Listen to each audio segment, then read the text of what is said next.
They called me their walking ATM. My sister lived for free while her boyfriend ate mom's cookies, but I paid $2,000, then $3,000, just to sleep in my childhood bedroom. 6 months later, one signature made me my parents' landlord. On day 29 of the vacant notice, I pulled up to the curb. No more hiding, no negotiating, just the contract and the seal. And when they saw the buyer's name, they froze on the doorstep. My name is Camille Raw. I'm 24 years old, and for the last 6 months, I've been an associate designer at Hearth Haven Studio, one of the more respected interior design firms in Richmond. My days are spent in a world of cool quartz samples, Belgian linen swatches, and the precise, satisfying click of a mouse rendering a $3 million kitchen. I manage timelines, coordinate with contractors, and translate the vague desires of the wealthy into physical, livable spaces. I am good at my job. I am organized. I am focused, and I am relentlessly practical. I need to be, because at 6 p.m., I leave the clean and quiet order of the studio and drive my 8-year-old sedan back to my parents' house on Cypress Lane. My parents, Gordon and Elaine Raw, are experts in the art of the suburban facade. My father sells high-end home goods ranges that cost more than my car. Refrigerators with internal cameras, but his commission is a fluctuating beast, and his optimism always outpaces his paycheck. My mother is a dental receptionist, a job she describes as managing a medical practice, which primarily involves smiling relentlessly and scheduling root canals. They are people who believe that looking successful is the same as being successful. They drive a leased SUV they can't afford, order meal subscription boxes that rot in the fridge, and speak of their 2,000 square foot tract home as if it were a custom-built estate. And then there is my sister, Sloane. Sloane is 27. Sloane is between opportunities. Sloane's last job, as a part-time receptionist at a yoga studio, ended abruptly 3 months ago, because the owner had a really toxic aura, and didn't respect her boundaries, which translated to her being asked to show up on time. Sloane has been finding herself since she graduated college with a communications degree 5 years ago. Her search for self primarily involves sleeping until 11, scrolling through TikTok on the living room sofa, and letting our mother make her brunch. Sloane is the designated dreamer, I am the designated workhorse. This dynamic was established early. A silent contract I never agreed to sign, which is why, tucked away in a high-yield savings account under a separate login that no one knows about, sits $28.32. This is my real life, my secret. It's the product of 4 years of sleepless nights in college, taking on freelance drafting gigs and 3D modeling projects for cash. While Sloane was networking at bars, I was rendering photorealistic bathrooms for architects in another state. While my parents were signing the papers for their new patio furniture, I was meticulously transferring 60% of every freelance check into that account. That $28,000 isn't savings. It's an escape hatch. It's the seed capital for a plan I've been quietly building, a project I haven't dared to speak aloud. Living at home was the final temporary sacrifice. 6 more months, maybe 8, of biting my tongue and stacking cash. I could tolerate the hum of Sloane's phone, the smell of my dad's anxiety sweat, and the constant low-grade disappointment, all in service of the goal. The plan was the only thing that mattered. The plan did not account for a Tuesday night barbecue. My father only fires up the grill on a weeknight, when he's about to break bad news or ask for something. The smell of charcoal lighter fluid is to me the smell of an impending overdraft. Camille, honey, grab the good paper plates, my mother called from the sliding glass door, her voice pitched in that bright, brittle way that means the performance has begun. I found them, the thick Charlouette brand plates, not the flimsy ones, and brought them out to the patio.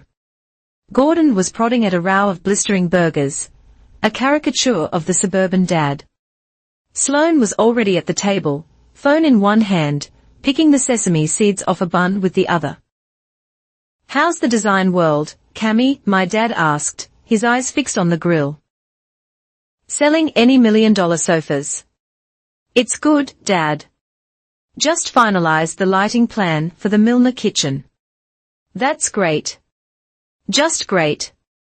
He flipped a burger with too much force. "Your mother and I were just running the numbers on the household, you know, with inflation and the price of gas." I waited. The silence was thick, broken only by the sizzle of the meat and the tap, tap, tap of Sloane's acrylic nails on her phone screen. Elaine sat down, smoothing a napkin in her lap. She looked at me, her dental receptionist smile firmly in place. It was the same smile she gave patients right before telling them how much their crown would cost out of pocket. "Camille," she began. Her tone was casual, as if she were commenting on the weather. "Now that you've been settled at your new job for a few months and you're properly on your feet, your father and I feel it's time for you to contribute to the household expenses." I kept my expression neutral. "Okay. What did you have in mind?" "We think $2,000 a month is a very fair number," she said. The sound of the crickets seemed to amplify. "2,000, I managed, my voice flat. "It's not just the room, dear. It's utilities, food, internet, your share of the property taxes. It all adds up. We've been carrying you for a long time." Carrying me? I, who had paid for my own textbooks, my own car insurance, my own graduation fees. My eyes flicked to Sloane. She was meticulously applying ketchup to her bun, utterly unbothered. "And Sloane?" I asked. The question hung in the humid air, sharp and dangerous. My mother's smile didn't waver. "Sloane's situation is different. Honey, you know she's still getting on her feet. It's not fair to pressure her when she's trying to find her path." "She's 27, I said. I have a path. I found it. So, I get penalized for it."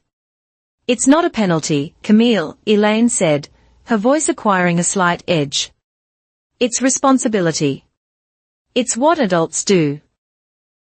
We are just trying to teach you." They were teaching me for $24,000 a year. My plan, my escape hatch, my future. I could see the number in my savings account stagnating, dwindling. Every dollar I gave them was a brick taken from the foundation of the life I was trying to build. My father finally turned from the grill, spatula in hand. "We're a family, Cammy. We all have to pull our weight. Does Sloane's weight just not count?" "That's enough," Elaine snapped, her mask slipping, the smile vanished. "This isn't a debate, it's a decision. We need the first payment on the 1st of next month." She then delivered the final clinical blow. She picked up her glass of iced tea, took a small sip, and added, "And just so we are all clear, we expect, on the 1st, there will be a $50 late fee for every day it's not in our account. We have to be firm about this just to keep the household books tidy. A late fee, a $50 a day late fee." They weren't just asking for help. They were drawing up a contract. They were treating me like a tenant, and a high-risk one at that. The cold, transactional cruelty of it left me breathless. They would charge their own daughter a late fee, while their other daughter contributed nothing but a cable bill they paid for. I looked at Sloane. She finally glanced up. A flicker of something smug, maybe, in her eyes before she went back to her phone. She was safe. She was always safe. Rage burned in my throat. It was hot and acidic. I wanted to scream. I wanted to throw my plate. I wanted to tell them about the $28,000 and watch their faces change, but I couldn't. The moment they knew I had that money, they wouldn't ask for $2,000. They would demand 10, 20. They would call it a family loan or back pay for all the years I'd coasted. My secret was my only piece of armor, and I couldn't expose it. If I fought them, they would make my life unbearable. They would start a war of attrition, petty arguments, and guilt trips until I either gave in or was forced to leave. And if I left now, my plan was dead. I'd be burning my savings on rent and a security deposit for some overpriced apartment, setting my timeline back by years. They had me. They knew it. I picked up my fork. I stared at the overcooked burger. The calculation was brutal and quick: pay them. Stay quiet and accelerate the plan. Okay, I said. The word felt like swallowing glass. My mother's smile returned, brighter this time. Good. I'm so glad you're being mature about this. See, Gordon, I told you she'd understand. My father grunted. Add a girl, Cammy. Now, who wants a burger? I ate. I nodded. I talked about the weather inside. A switch had been thrown, the warm, complicated, frustrating love I had for them, the sense of duty, it was all freezing over, hardening into something cold and sharp. Later that night, I sat on the edge of my bed, the one in the room that now cost more than a downtown studio. I looked at the floral wallpaper my mom had picked out in 1998. I looked at the softball trophies on my shelf. This wasn't my home anymore. It was a business arrangement I had never agreed to. They thought they had found a new line of credit. They thought they had secured their finances on my back. They had no idea what they had just done. I opened my laptop and created a new spreadsheet. I titled it Launchpad. I entered my current savings. I factored in my salary from Half Haven. I added a new recurring monthly expense, $2,000. I recalculated my projections. It would be harder. It would be faster. I would have to be more ruthless, more disciplined, more invisible. This room wasn't a prison. I wouldn't let it be. It was a launchpad, and they had just lit the fuse. The first check I wrote to my mother felt like a surrender. I slid it onto the kitchen counter on the morning of the first, a crisp, neat rectangle of paper representing 80 hours of my life. She picked it up without a word, glanced at the amount, and tucked it into her purse. No thank you, no acknowledgement of the sacrifice, just the quiet click of a handbag closing. The transaction was complete. My existence in the house had been monetized. At the studio, this new pressure hardened my focus into a diamond edge. I was the first one in, the last one out. My work was immaculate. While my colleagues chatted about weekend plans or online dating, I was cross-referencing flooring samples and chasing down quotes for custom millwork. The job was no longer just a career, it was the fuel source for my escape. It was during a particularly grueling client revision that I truly connected with Rowan Hale. Rowan was a project manager, a few years older than me, with an energy that was less about polished design theory and more about the brute force logic of construction. He had sawdust under his fingernails and a way of looking at a blueprint not as a drawing, but as a set of instructions for a battle. He was ambitious, a little rough around the edges, and he didn't waste time on office politics. The Bennetts want to move the powder room wall 6 inches to the left, I told him, pinching the bridge of my nose. After we finalized the plumbing rough-in, Rowan leaned over my desk, smelling faintly of coffee and drywall. Did you explain to them that 6 inches is about $5,000 and a 3-week delay? I used a color-coded chart and a financial breakdown that a child could understand. I sighed. They said the flow felt wrong. Rowan let out a short, sharp laugh. Flow, right? They've got more money than sense. He tapped my monitor. Your renderings are solid. You made it look exactly like they asked, which is the problem. You're too good at showing them their own bad ideas.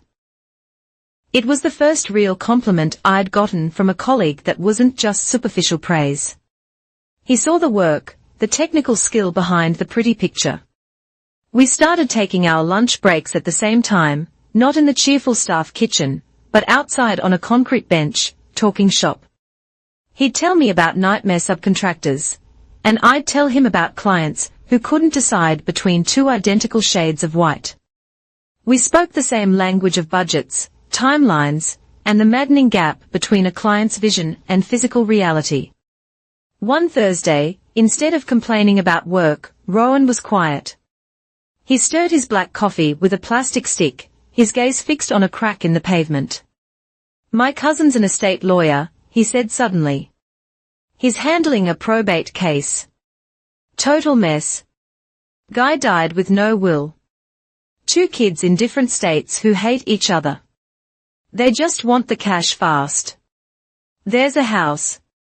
I listened. My curiosity piqued. It's a 2-bedroom bungalow over on the west side, vacant for a year. Roof is shot. Kitchen's a gut job. Smells like a wet dog died in the walls. The heirs don't want to list it. Don't want to fix it. They just want it gone. The lawyer told them to take the first cash offer over 50 grand. He finally looked at me, his eyes intense. 52,000. I did the math in my head. Even for a teardown, that was an impossibly low number for any property in Ridgemorn. "What's the catch?" I asked. "The catch is it's a disaster," he said. "It needs everything. New wiring, new plumbing, new floors, new everything. A standard contractor would quote 150 grand just to make it livable. But the bones are good. Foundation is solid. Layout is simple." He leaned forward slightly. "I can do the demo, the framing, the drywall, the flooring, the tiling. I know how to do it right. But I don't have the full 52K in liquid cash. And I'm at the design part. The finishes, the fixtures, the little details that make people open their wallets. You're it." The air went still. I could hear the traffic on the main road, the distant whine of a saw. It wasn't just a conversation anymore. It was an offer. "You and me," he said, his voice low. "Partners. We use your savings for the down payment and materials. We use my skills and my contractor discount at the supply house. You design it, I build it. We do the work ourselves, nights and weekends. Hire out the licensed stuff, electrical and plumbing, but that's it. We split the profit 50-50. My heart started hammering against my ribs, my $28,000, my escape hatch. He was asking me to put it all on the line, to throw it into a decaying house that smelled like dead dogs. "I need to think about it," I said, my voice barely a whisper. "You've got 48 hours, Rowan said, standing up. That's how long the lawyer said he'd hold off before quietly offering it to a developer he knows. The next 2 days were a blur of silent, frantic calculation. I went to work. I smiled at my parents. I ignored Sloan. At night, I lay in my $2,000 bed, my laptop glowing. I pulled property comps for the neighborhood. I built a detailed budget spreadsheet, getting online quotes for everything from PEX piping to shaker cabinets. I ran the numbers 10 different ways. Best case scenario, we could more than quadruple our investment. Worst case scenario, if we uncovered some catastrophic foundation issue, I could lose everything. My entire escape plan would vanish. But what was the alternative? To keep feeding my savings into the black hole of my parents' mortgage, to watch my future get delayed month after month by their financial irresponsibility. This was a risk, yes, but it was a risk I could control. I could mitigate it with good design, smart material choices, and hard work. I couldn't control my parents. I couldn't control Sloan. On Saturday morning, I met Rowan for coffee. I slid a folder across the table. It contained a signed partnership agreement I had drafted, a proposed budget, and a concept board for the bungalow. "I'm in," I said. A slow grin spread across Rowan's face. "I knew you would be," he said. "You're not the type to sit on the sidelines." Our lives changed overnight. My schedule became a testament to brutal efficiency. From 8 to 5, I was Camille Raw, associate designer at Hearth Haven. From 6 o'clock until midnight, and all day Saturday and Sunday, I was a different person. I wore steel-toed boots and a respirator mask. I learned the heft of a pry bar, the satisfying thud of a sledgehammer hitting drywall. Rowan taught me how to hang plasterboard, how to mix thin-set mortar for tile, how to cut baseboards at a perfect 45 degrees angle. We ripped the house back to the studs. The smell of rot and decay was replaced by the clean scent of fresh-cut lumber and primer.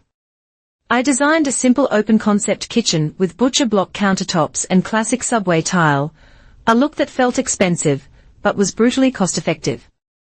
I spent hours on Craigslist and Facebook Marketplace sourcing a vintage clawfoot tub for the bathroom and a set of solid wood doors for $10 apiece. Every decision was a balance of aesthetics and economics. My parents barely noticed my absence. As long as my Venmo payment arrived on the 1st, they didn't ask where I was every evening. Working late again, my mother would ask, not looking up from her iPad. "Big project," I'd reply, the lie tasting like drywall dust. Sloane was the only one who commented, her words dripping with condescending pity. One night, I came home late, splattered with paint and exhausted to my bones. She was on the sofa watching a reality show. "Wow, you look awful," she said, wrinkling her nose. "Trying to win Employee of the Month. Keep working hard so you can, contribute more around here."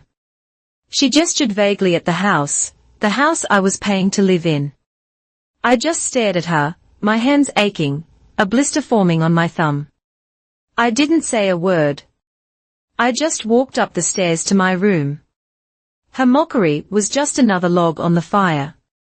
The project consumed us for 4 solid months.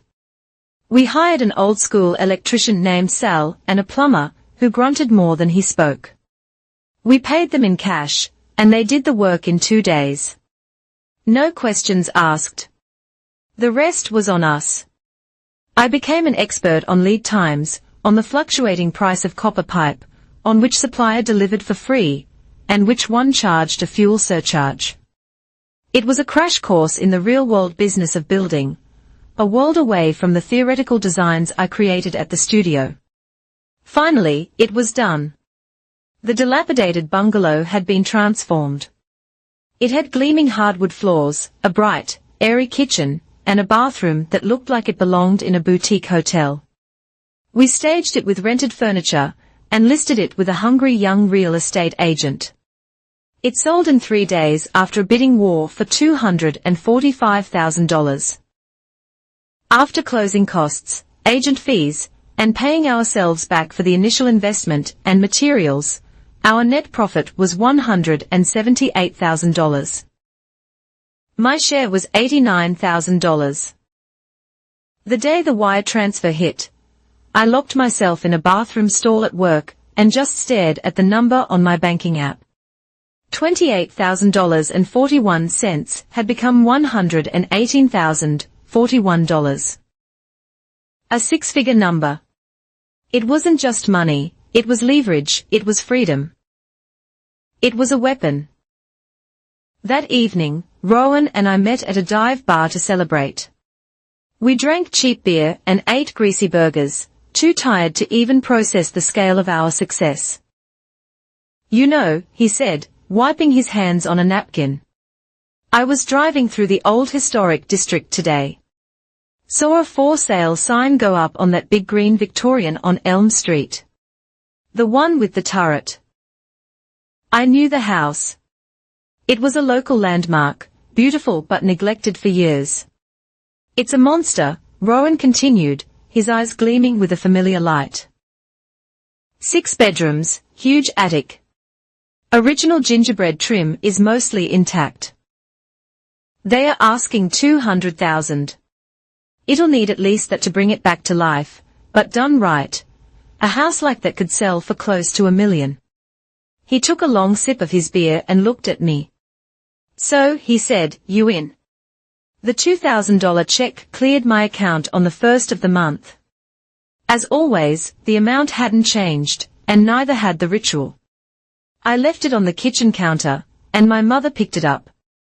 She was using it to cover the grocery delivery service that Sloan now insisted on, the one that cost $400 a week, and was filled with organic juices she'd let expire in the fridge. I didn't care. That $2,000 was no longer a sacrifice. It was a smoke screen. It was the price of my invisibility. And with the $17,000 sitting in my business account, it was a bargain. The Victorian on Elm Street was not a house. It was a beast. Where the bungalow had been a simple exercise in cosmetic repair, the Victorian was a lesson in architectural archaeology. It was 6 bedrooms of crumbling plaster, water-stained lath, and floors that sloped at a disconcerting angle. The turret on the 3rd floor, which should have been its crowning glory, was home to a family of raccoons. Rowan and I stood in the grand, decaying foyer on the day we closed. The air was thick with the smell of mildew and 100 years of dust. This, Rowan said, running a hand over a newel post that had been split in two, is either the smartest or the stupidest thing we will ever do. It's the smartest, I said, my mind already stripping the room to its bones. The bones are here. They've just been buried. We were still technically employees of Half Haven, but our true lives began at 5:01 p.m. The Victorian became our entire world. Our budget was 10 times what it had been for the bungalow, and the stakes were 100 times higher. We weren't just flipping, we were performing a resurrection. My role shifted from designer to historical detective. I spent weekends at the county records office and the local library, digging up original photographs of the house from the 1920s. The outline called for restored crown molding, but the reality was that most of it was gone, destroyed by water damage, or ripped out in a hideous 1970s remodel. I found a single intact 5-inch piece in a closet. From that one piece, I drew a new profile, sourced a custom mill workshop to replicate the knives, and had 400 linear feet of exact match molding milled from poplar. Rowan and I installed it ourselves, our arms aching as we held the long, heavy boards against the 12-foot ceilings. The kitchen was a warren of 3 small, dark rooms. We took out all the walls. I designed a true chef's kitchen around a 48-inch, 8-burner gas range I'd found at a salvage auction for a fraction of its retail price. The centerpiece was a 14-foot-long island topped with a single slab of honed black granite, a detail I knew from my studio work would sell the house on its own. But the masterpiece was the attic. It was a cavernous, unfinished space full of dead air and splintered beams. Everyone else saw a place to store Christmas decorations. I saw a master suite. We had to sister every joist to level the floor, add structural support for the new load, and run plumbing and electrical up 3 flights. We insulated it with high-density spray foam, turning the drafty void into a silent, temperature-controlled sanctuary. I designed a bathroom with a freestanding tub set directly under the arched window of the turret, overlooking the treetops. The double life was taking its toll. I was living on 6 hours of sleep, a diet of protein bars and cold coffee. At Half Haven, I was just tired. The vibrant, ambitious associate designer was replaced by a pale, quiet woman who just got her work done. My boss, Mark, a kind man who valued my work, called me into his office. "Camille," he said gently, "is everything all right? Your work is still excellent, but you're not here. You look exhausted." I manufactured a weary, apologetic smile. "I'm so sorry, Mark. You're right. I've just taken on a personal project. My family's really a lot of weekend work. It's just a temporary thing. He nodded, full of sympathy. Don't burn yourself out. You have a huge future here. Let me know if you need to take a day or two. Thank you, Mark. I'll be fine, I said, knowing I was already gone. My personal project was about to make his entire annual salary in a single transaction. After 7 grueling months, the Victorian was finished. It wasn't just restored, it was reborn. It was a perfect, seamless blend of historical character and modern luxury. We listed it on a Wednesday. By Friday, we had 3 all-cash offers, all significantly over asking. We sold it for $810,000. After paying off the hard money loan, the materials, the staging, and the commissions, Rowan and I sat in his truck, staring at the final settlement statement. Our net profit was $392,000. My share was $196,000. My total liquidity, combining my profits from both houses, was now well over $300,000. I looked at Rowan. He was already looking at me. I'm quitting tomorrow, I said. I quit an hour ago, he replied, a slow grin spreading across his face. We walked into the Richmond County Courthouse the next Monday, not as designers or project managers, but as founders. We filed the paperwork for our own LLC. I put my name on the line, CR Revive, Restore. The CR stood for Camille Raw. It was my name. It was my declaration. The bank that had financed our hard money loan for the Victorian, seeing our track record, didn't hesitate. We secured a revolving line of credit for $500,000. We were no longer using our own savings, we were using the bank's money. We were professionalized. We hired our core team immediately, the electrician who could rewire a house in his sleep, the plumber who grunted, and 2 carpenters Rowan had worked with for years, men who could frame a wall perfectly plumb and true. Within a week, CR Revive Restore had a team of 6, a line of credit, and 2 new properties under contract, a mid-century modern that had been badly neglected, and a set of duplexes near the university. I was a CEO. I was a developer. I was running crews, signing off on 6-figure wire transfers, and negotiating with suppliers for bulk discounts. And then I would drive home to Cypress Lane, walk into my childhood bedroom, and see the text from my mother, "Need you to pick up milk. Sloan has a headache." The power dynamic in that house remained utterly unchanged. I was the ATM, the reliable utility. Sloan had tried a new job in retail and quit after 2 weeks because the customers were needy. My father's commissions were down, and the low-grade anxiety in the house was thicker than ever. They were completely oblivious to the empire I was building just 2 miles away. Their ignorance was my shield, and I needed it because I had one more secret. A week after we formed the company, I made a private purchase. It wasn't for CR Revive Restore, it was just for me. It was a tiny, 900-square-foot cottage on a forgotten street near the downtown rail lines. It was a wreck, boarded up and overgrown with ivy, sold as is in a cash-only auction. I bought it for $42,000, using the original $28,000 I had started with, plus a little of my profit. It was a symbolic purchase. This one I renovated alone at odd hours. This wasn't a flip, it was an escape pod. I went there when I wasn't at one of the company's job sites. I tore out the rotten carpets, replastered the walls, and put in a small, perfect kitchen. I did it room by room, paying for every element in cash. There was no mortgage, no utility bills in my name yet, no paper trail. My new plan was simple. In 6 to 8 months, my house would be finished. And one day, I would simply move my things into it and disappear from theirs. To do that, I needed to be meticulous. I was no longer just a resident at my parents' house. I was an observer, a strategist. I started to map their lives. I mentally logged their habits, their patterns, the rhythm of the house.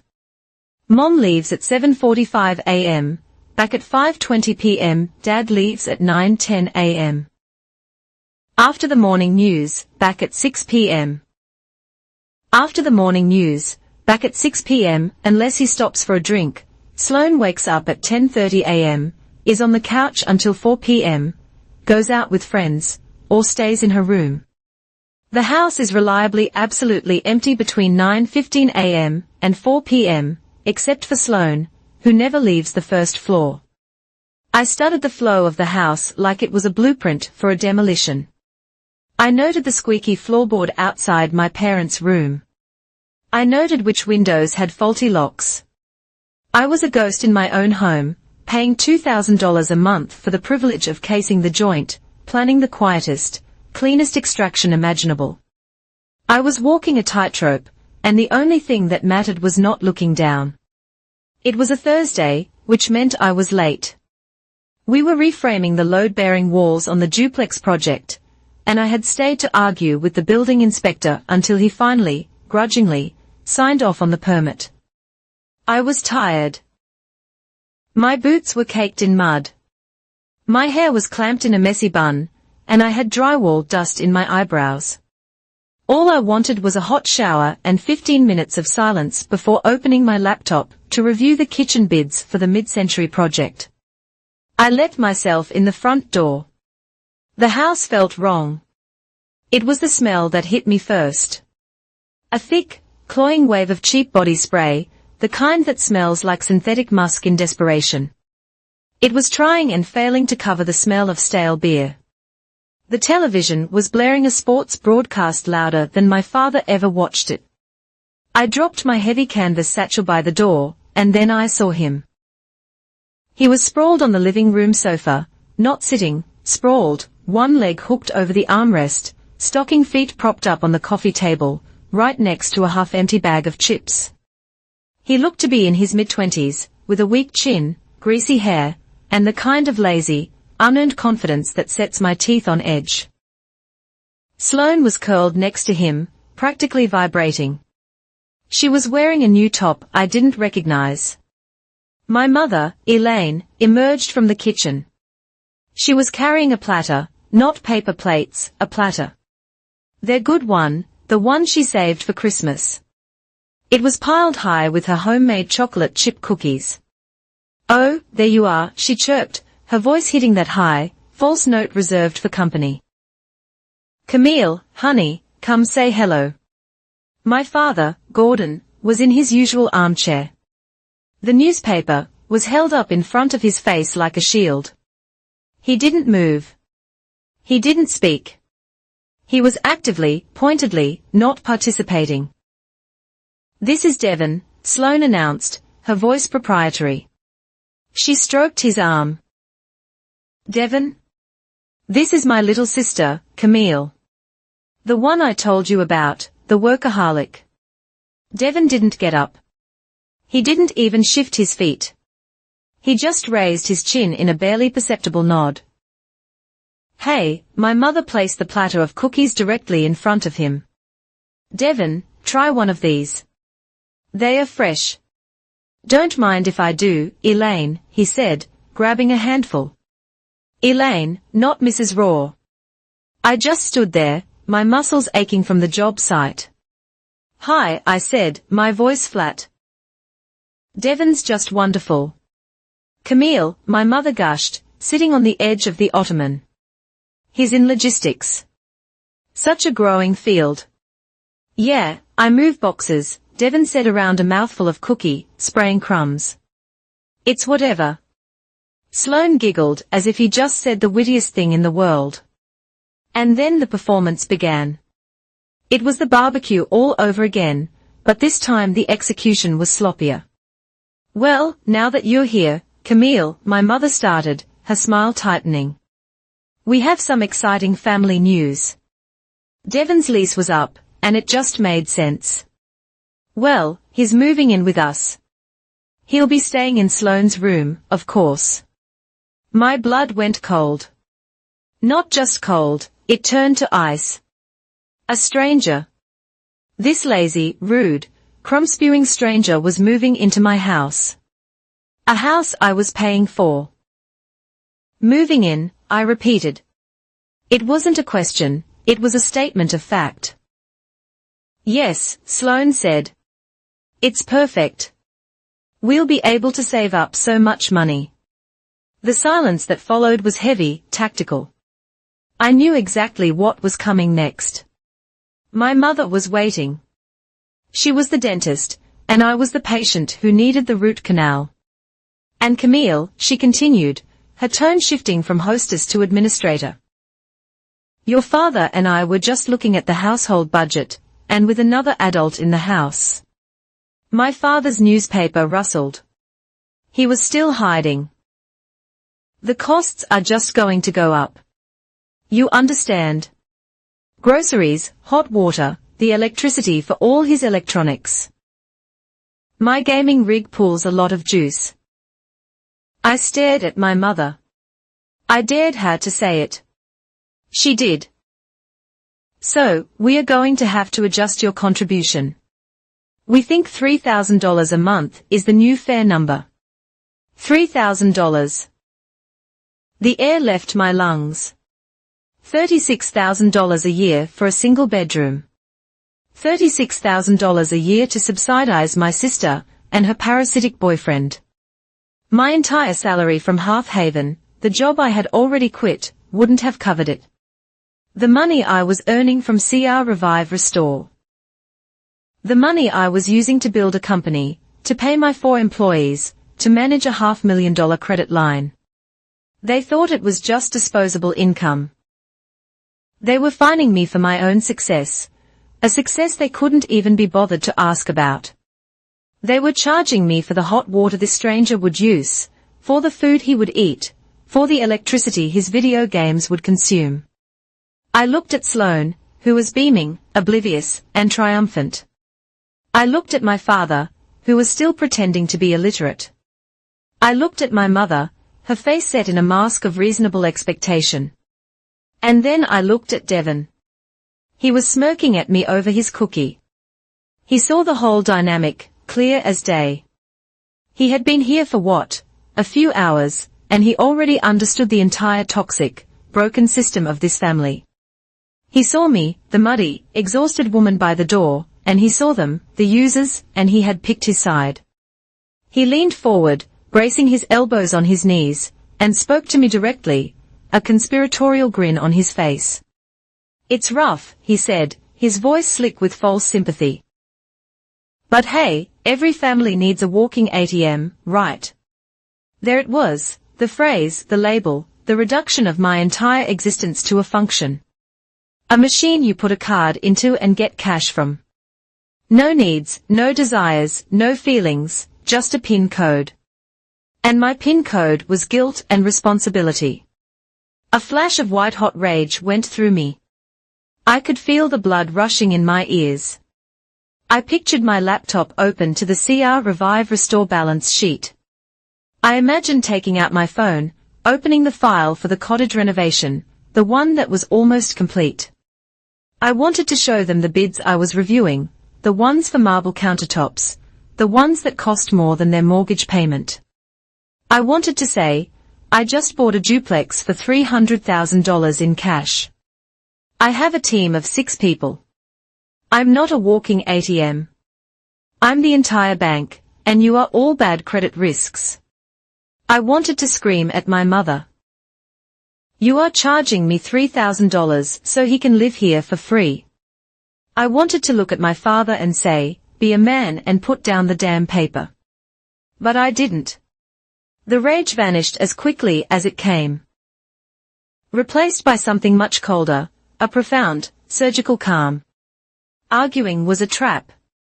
Arguing was what they wanted. It was what they understood. An argument implied I was still seeking their approval, that I was negotiating.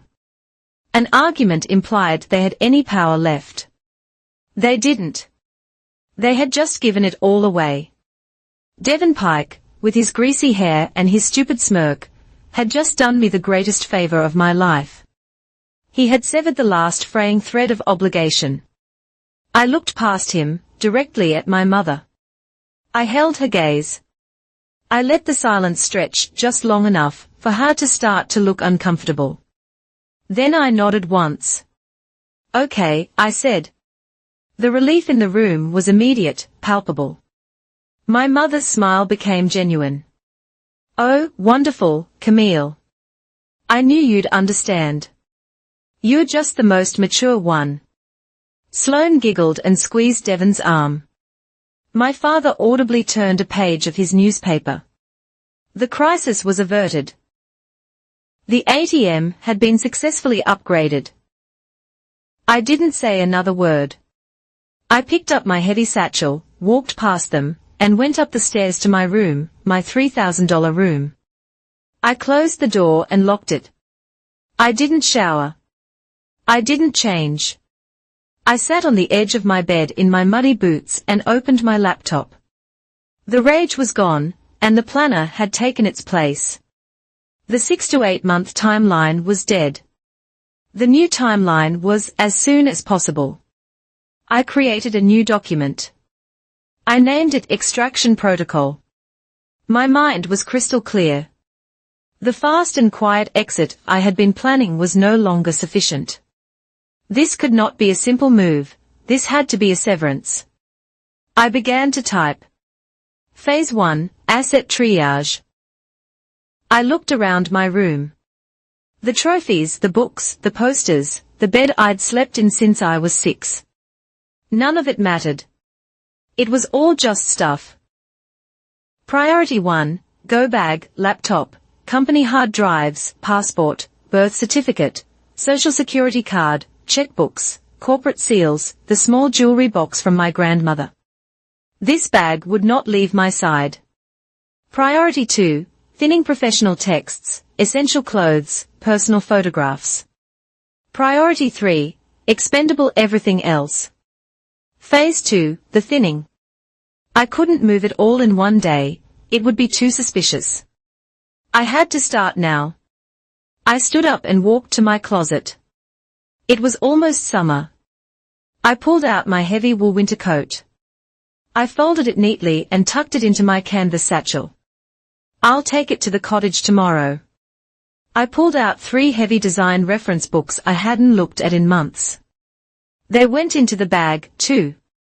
From now on, I would arrive home with an empty bag and leave every morning with one that was full. I would bleed this room dry, one item at a time. Phase 3, D-Day Logistics. I reviewed my mental map of their schedules. Dad left at 9:10. Mom left at 7:45. Sloane and her new parasite wouldn't be vertical before 11. The window was tight, but Tuesday was still the best day. Tuesday at 12:30 p.m. The house would be empty. I would have exactly 1 hour, 6 boxes pre-packed and hidden in my closet, 2 suitcases, my go bag. Phase 4, Utility Severance. This was the most critical part. I opened my browser and pulled up my utility accounts, internet, my name, my account.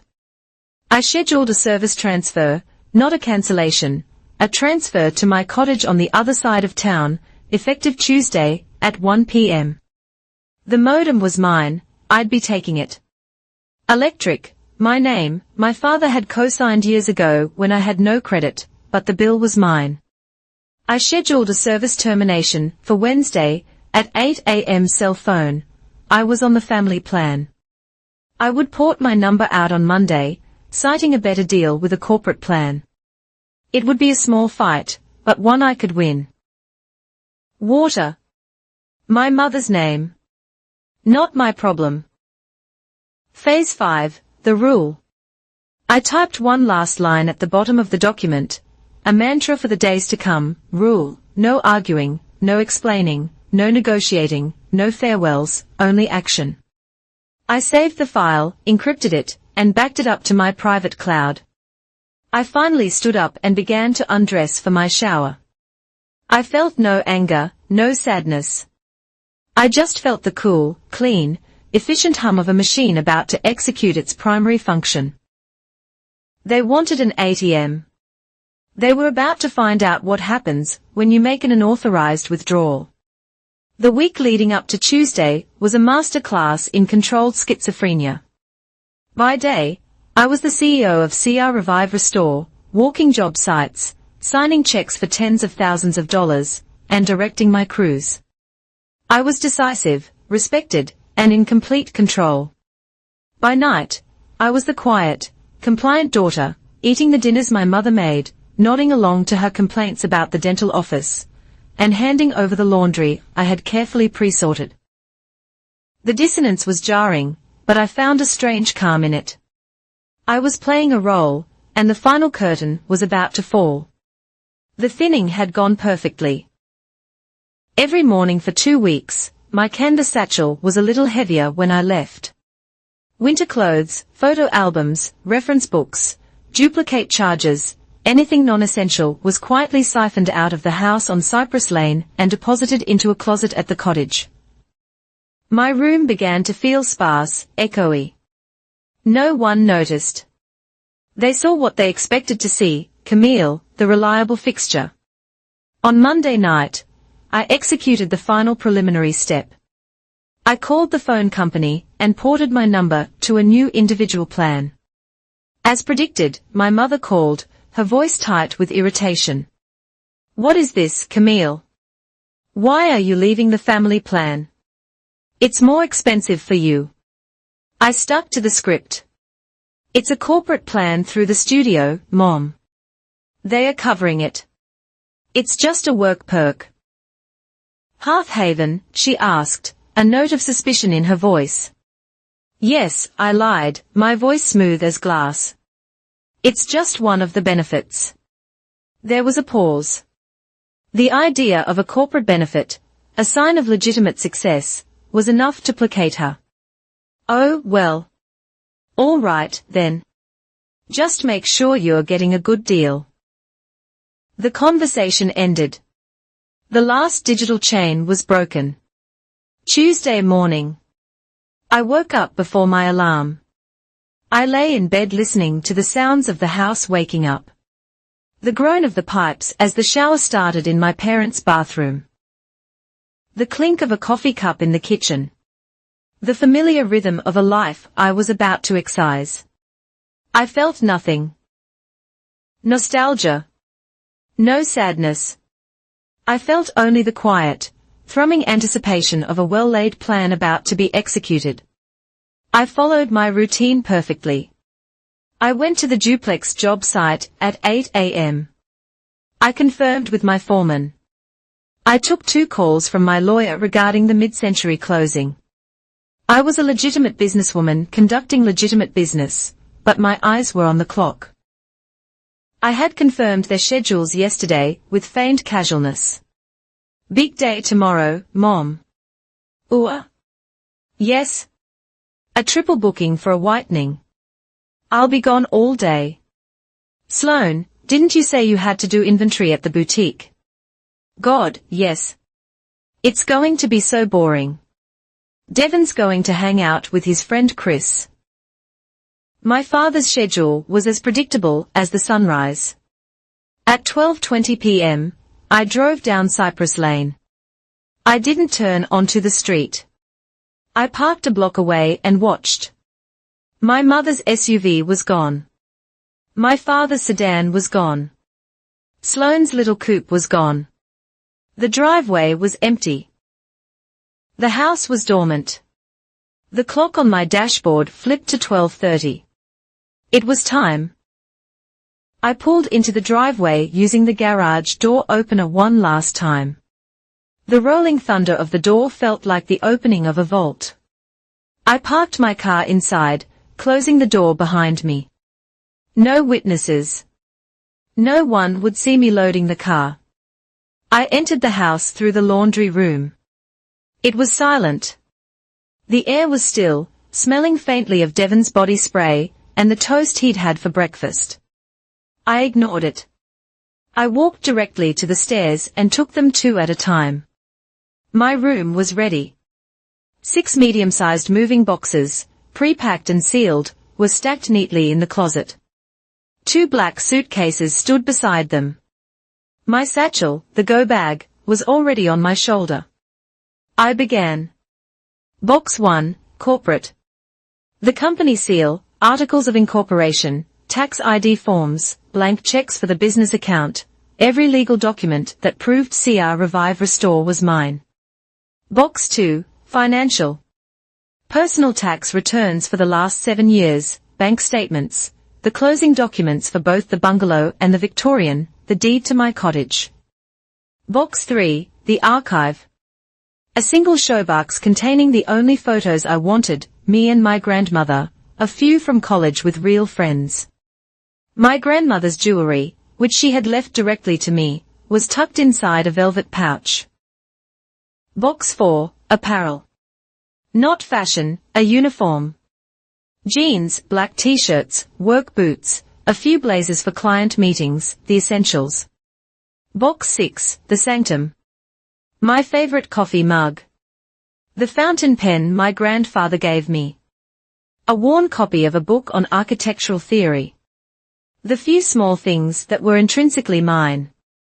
The suitcases held the rest of my clothes and personal effects. I worked with a focused, detached efficiency. There was no time for reflection. This was a job. Step 1, carry boxes downstairs. I moved with a quiet urgency, my soft-soled boots making no sound on the hardwood floors. 2 boxes at a time, I staged them by the garage door. First trip, the 6 boxes. They fit perfectly in the back of my sedan. I drove out of the garage, closed it, and drove the 4 miles to my cottage. My new next-door neighbor, Mr. Bramwell, an elderly man who spent his days tending his roses, was trimming his hedge. He saw my car pull up, saw me unloading boxes into the house I'd been working on for months. He simply nodded, a silent acknowledgement. He was a man who minded his own business. I had counted on that. I didn't unpack. I stacked the boxes in the newly finished living room, and immediately drove back. Second trip. The 2 suitcases. The drive felt different this time. The weight in the car was less, but the finality was heavier. I pulled back into the garage on Cypress Lane. The house was still silent, still waiting. I grabbed the suitcases and my satchel, which had remained on my shoulder the entire time. Third trip, the last items. I walked through the house one last time in the living room. I unplugged the modem and the router. They were mine. I coiled the cables neatly and placed them in my satchel. In the kitchen, I took the spare key to the house off the hook. I didn't need it anymore. Then I went back upstairs to my room. It was a shell. The indentation of the boxes was visible in the carpet. The empty closet looked cavernous. The bare mattress on the bed frame. It was a room that had been stripped of its identity.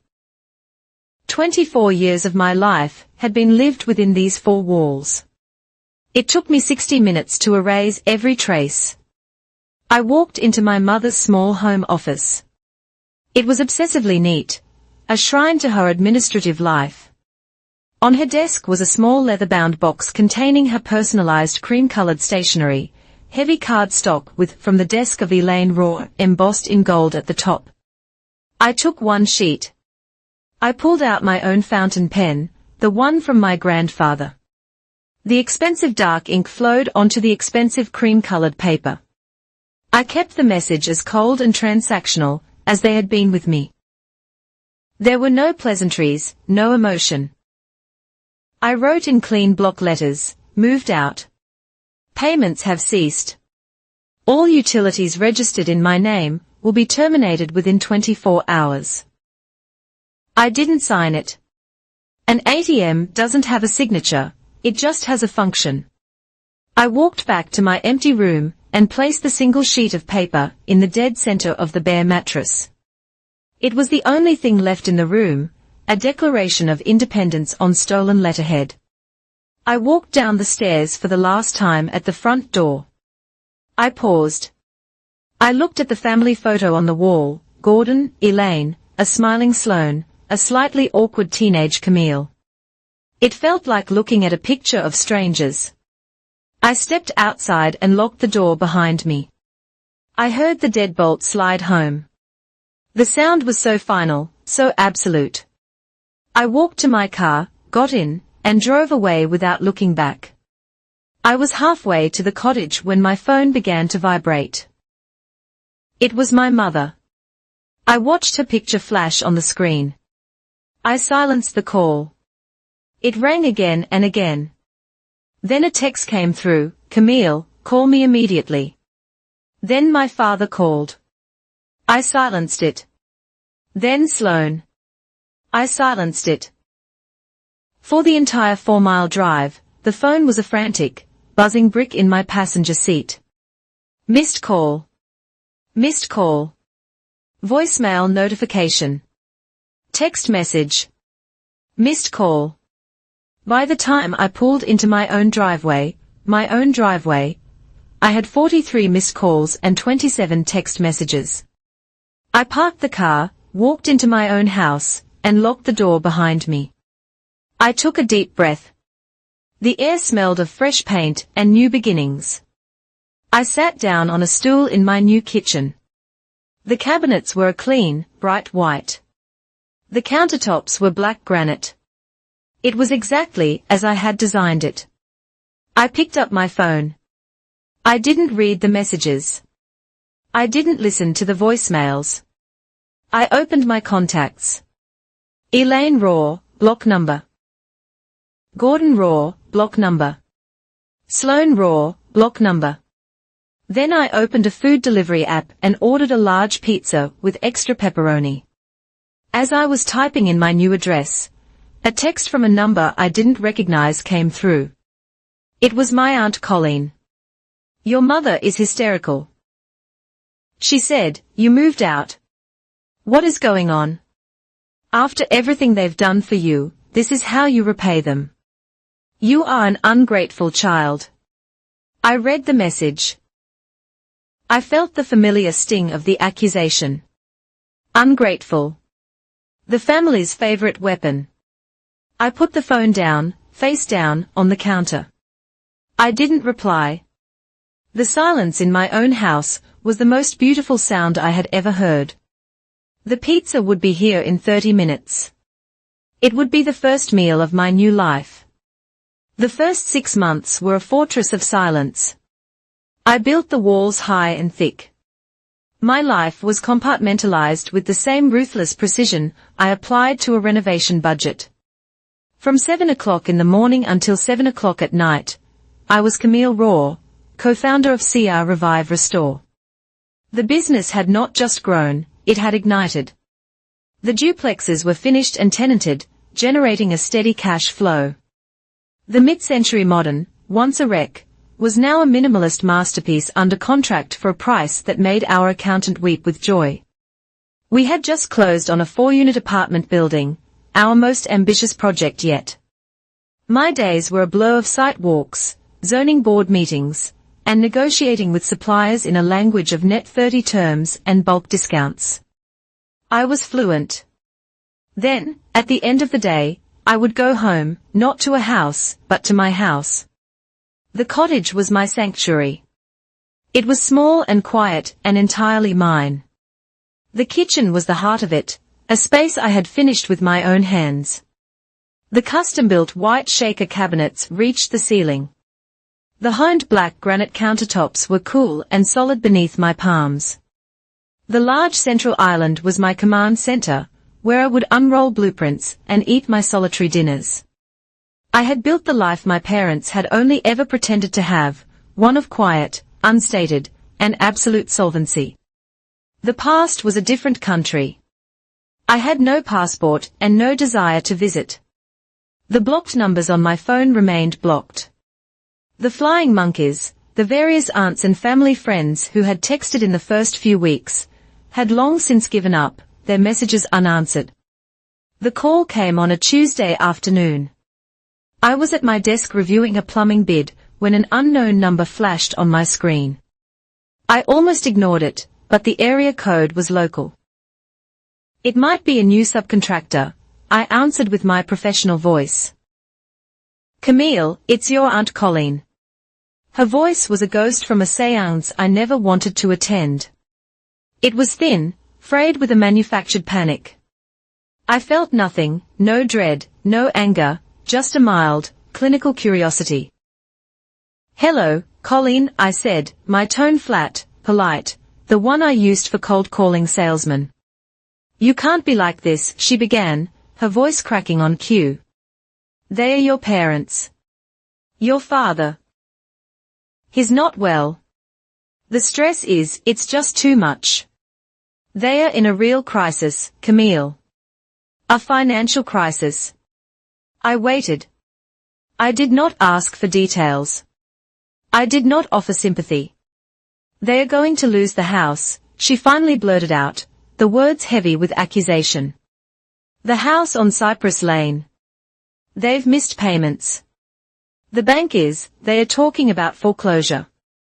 After all they did for you, you can't just let this happen. I leaned back in my chair, the leather creaking softly. I pictured the house. I pictured the living room, the sofa where Devon had sat, the newspaper my father had hidden behind. I pictured my mother's smile as she delivered the final blow. They made their choice. Colleen, I said, my voice as calm and steady as a surgeon's hand. They made it very clear what our relationship was when they decided to raise my rent to $3,000 a month. That's not fair. They were struggling. They needed your help. They weren't struggling. They were subsidizing a freeloader. They made a business decision, and it turned out to be a bad one. This is the consequence.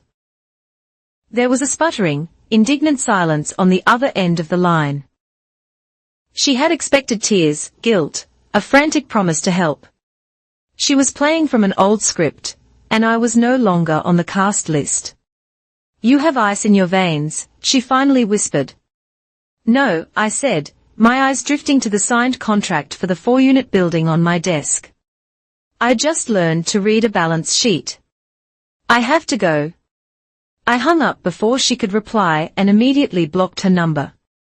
The storm had arrived, and I hadn't even flinched. 2 weeks later, the email arrived. It was from Cade Mercer, the real estate agent Rowan and I used for our off-market deals. He was sharp, hungry, and had a knack for finding properties before they hit the general market. The subject line was the same as it was every month, CAD's list, pre-foreclosures, bank-owned. I opened it as I drank my morning coffee, a routine part of my market research. It was a simple spreadsheet, addresses, square footage, bed, bath count, estimated ARVs. I scrolled through the list of strangers' misfortunes, my mind dispassionately assessing potential opportunities. A 2-family in a good rental zone, a single family with a crumbling foundation, probably a teardown. And then I saw it. 124, Cypress Lane. My fingers froze on the trackpad. The address stared back at me from the screen. It wasn't an abstraction anymore. It was a line item on a list of distressed assets. My childhood home, my $3,000 bedroom. It was all reduced to a row of data in an Excel file. I wasn't shocked. I wasn't sad. I wasn't even angry. A strange, cold clarity washed over me. It was the same feeling I got when I walked into a derelict property and instantly saw the finished product, the walls that needed to come down, the layout that needed to change. I saw the problem, and I saw the solution. I picked up my phone. I didn't hesitate. I dialed Cade. Mercer, he answered on the first ring. Cade, it's Camille Raw. I'm looking at your list. Cypress Lane, number 124. Yeah, the Raw property, he said, and I could hear him typing. Standard stuff. Arms reset. They got behind. Banks not messing around. They are about 90 days from a sheriff's sale. I'm not interested in a sheriff's sale, I said, my voice low and steady. I'm interested in a short sale. I want to know what the bank will take to make this go away. What's their rock bottom number to cut their losses and avoid the auction? There was a pause. Cade was good. He knew this wasn't just a random inquiry. You know the property. I know it. I said, leaving it at that. Let me make a call. He said, the lender is a regional bank. They are usually motivated based on the loan-to-value ratio and the ARVs. My gut says if you wave a check for $150 to $160 in their face, they'll bite hard. $160,000 for the house my parents had been trying to build a fortress of upper-middle-class illusion around for 30 years. The decision wasn't a decision, it was an inevitability. It was the final logical step in a sequence that had begun the night of the barbecue. It took me less than 30 seconds to run the cold, hard numbers. Cade, I said, my voice devoid of all emotion. Call the bank. Offer them $155,000, all cash, no contingencies, a 21-day close. The offer is from CR Revive Restore LLC. You got it, Cade said, a new respect in his tone. A corporate offer. Clean. They'll like that. I'll have the paperwork drawn up this afternoon. The next 3 weeks were a masterclass in impersonal legal efficiency. There was no emotion, only procedure. Cade handled the negotiations. The bank, seeing a chance to avoid a costly and uncertain auction, accepted our offer within 24 hours. Our lawyer handled the title search and the due diligence. I reviewed the paperwork, signed where I was told to sign, and initiated the wire transfer from the CR Revive Restore primary account. The money left our account, and 3 weeks to the day after I had first seen the address on the list, my lawyer called. It's done, he said. The deed was just recorded with the county. CR Revive Restore is now the legal and sole owner of the property at 124, Cypress Lane. I hung up the phone. I was a landlord. I owned a 4-unit apartment building, 2 duplexes, a renovated mid-century modern, and now a 3-bedroom suburban house with a failing furnace, and a history of bad decisions. I did nothing. I didn't drive by. I didn't call. I simply went back to work. The system was now in motion, and I was no longer a required actor. The bank, having sold the property, had one final task to perform as part of their standard short sale procedure. Their legal department, following a protocol as unfeeling as my own, drafted a formal notice. It was a standard, legally required document printed on the bank's letterhead. It informed the current occupants, Mr. and Mrs. Gordon Raw, that the property they resided in had been sold. It stated in cold, black and white legal terms that they had 30 days from the date of receipt to vacate the premises. A clerk put the letter in a certified mail envelope, and it was sent on its way to Cypress Lane. The clock had started. I let the clock run down. I gave them 29 days of silence. 29 days to live with the consequences of a reality they had created. I didn't call. I didn't drive by. I let the legal machinery I had set in motion do its work. On the morning of the 30th day, the final day of the notice to vacate, I drove to Cypress Lane. I parked across the street, not in the driveway. The house looked smaller, shabbier than I remembered. The lawn was overgrown. On the porch and spilling onto the brown grass were a dozen mismatched cardboard boxes, sagging and poorly taped. A U-Haul was not coming. This was the pathetic, disorganized scramble of people with no plan. I got out of my car. I was wearing a sharply tailored navy blue blazer, dark jeans, and leather boots. I carried a black leather portfolio. I was not Camille, the daughter. I was Ms. Raw, the owner of the property. As I walked up the driveway, the front door opened. My mother, Elaine, stood there. The 6 months had not been kind. Her eyes were sunken, swimming in a web of new lines. The bright, brittle smile she used as a shield was gone, replaced by a slack-jawed exhaustion. My father, Gordon, stood behind her, half hidden in the shadow of the doorway. He wouldn't meet my eyes. He was staring at a crack in the concrete. His shoulders slumped in a posture of profound and total defeat. Camille, my mother whispered. The word was a puff of air, devoid of energy. I didn't answer. I simply stopped at the bottom of the porch steps and waited. A car door slammed behind me. Sloane's little coupe had pulled up to the curb. She got out, followed by Devon. They marched up the lawn like a two-person firing squad. Sloane's face was a twisted mask of rage. Devon's was a sullen, resentful sneer. There you are, Sloane spat, her voice shaking with venom. She jabbed a finger at me, her acrylic nail a sharp pink accusation. Look at this. Look what you've done.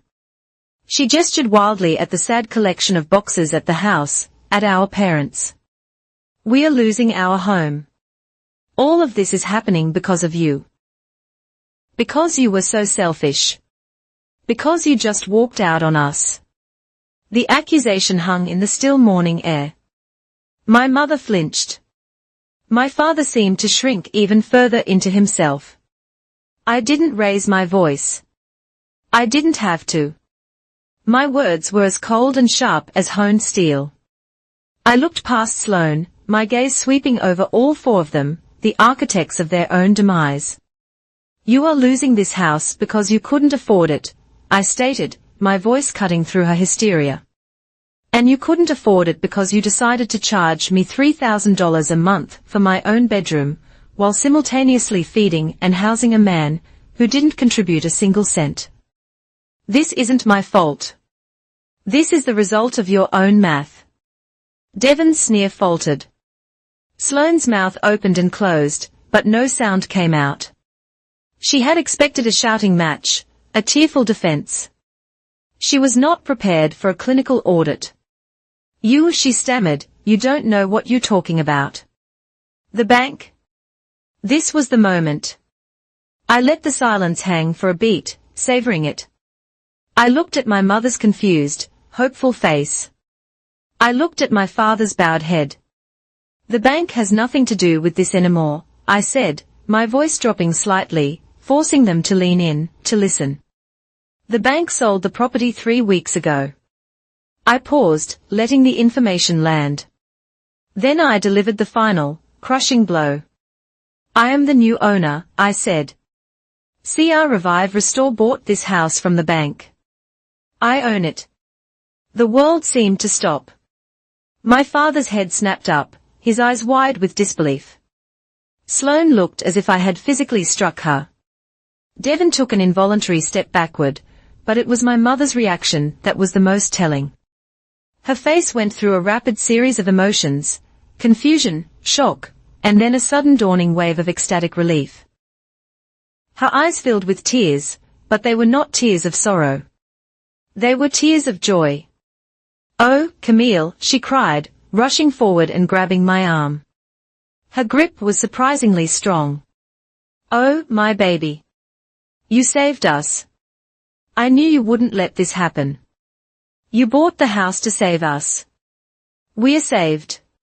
She looked over her shoulder at my father. A frantic, triumphant smile on her face. Gordon, did you hear? Camille bought the house. We can stay. Everything can go back to the way it was.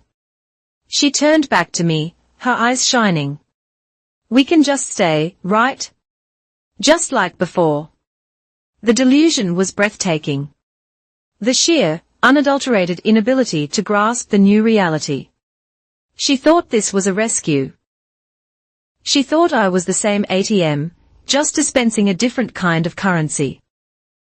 I looked down at her hand on my arm and then I looked back at her face. I didn't pull away. I simply reached into my leather portfolio with my free hand. I pulled out a sheaf of papers held together by a binder clip. It was a standard residential lease agreement, professionally drafted by my lawyer. I held it up between us. "We are not going back to the way it was," I said, my voice gentle but unyielding. "You can stay, but you will be staying as tenants." Her smile faltered. What? What is that?" "This is your lease," I explained, as if to a small child. "Rent is $2,000 a month, due on the 1st.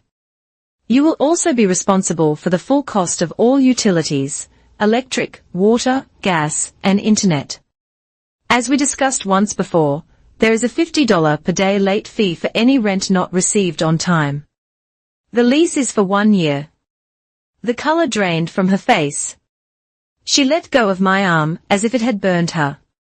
2,000. "It's a very fair market rate," I said calmly. "Actually, it's a bit below market.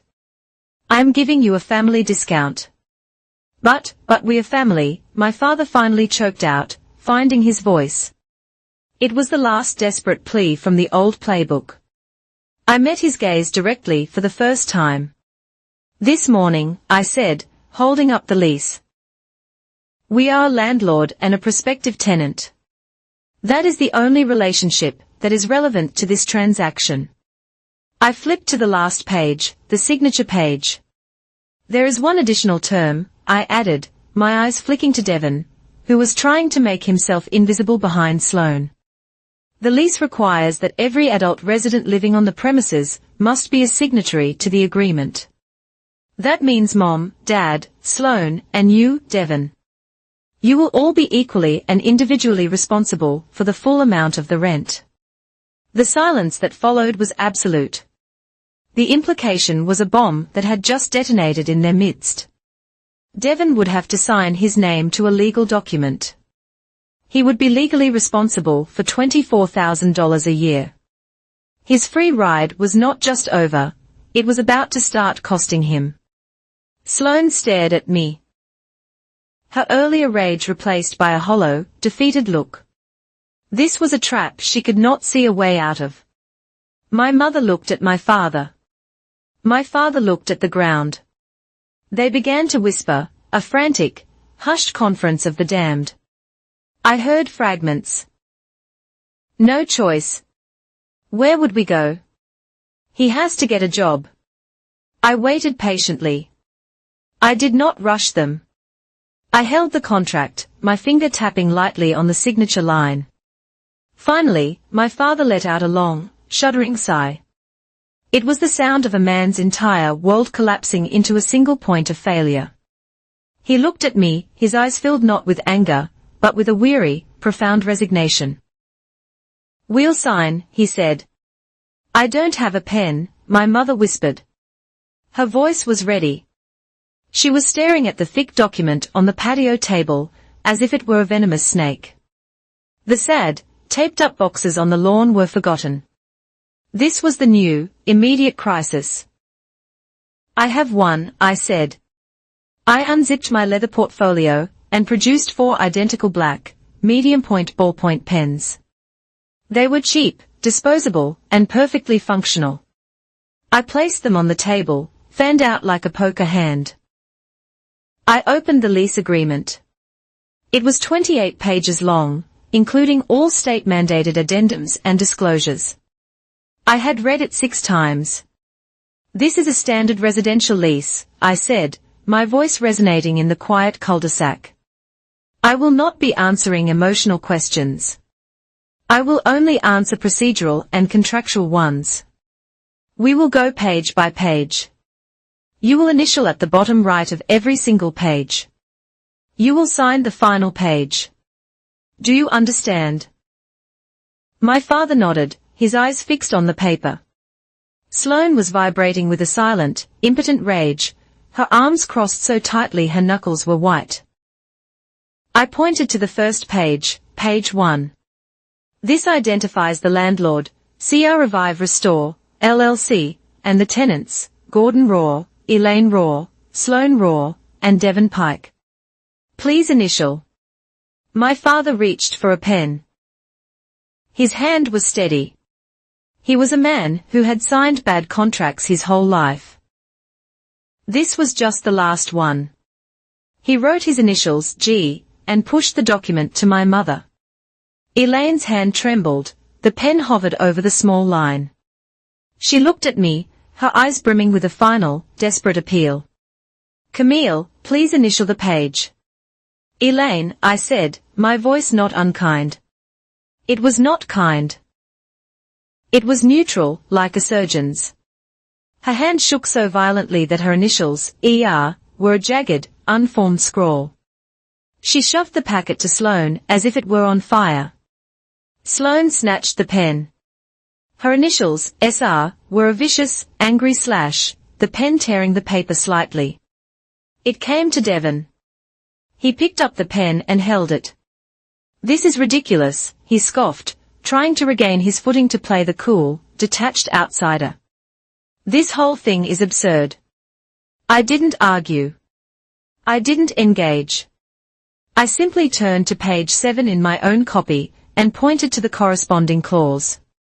Are you referring to section 12.4, Mr. Pike, the joint and several liability clause? It means you are all one entity, I explained, my tone patient, as if I were describing a paint color.